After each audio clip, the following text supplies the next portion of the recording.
All right, here we're going to continue talking about lipids. We're going to be talking about phosphoacylglycerol structures.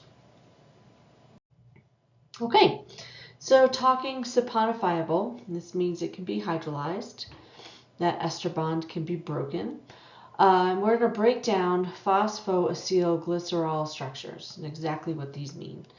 So essentially what we are talking about here is we are talking about phospholipids. These are the molecules that make up our cell membranes. So phospho, that prefix here, phospho, that means phosphorus.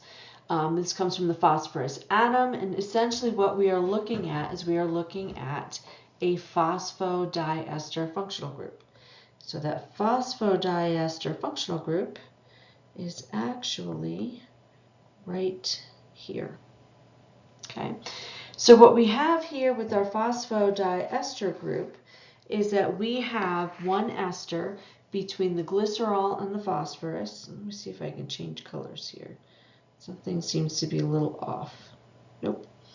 All right, so I have an ester linkage right here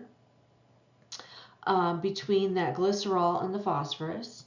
And I also have one over here between an amino alcohol, and this is going to differentiate our different, essentially this is going to be what makes these molecules different from each other.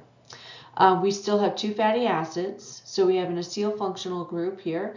We have our esters, and this is something we've seen before, right? We have our fatty acids, and our fatty acids connected to that glycerol backbone through an ester linkage.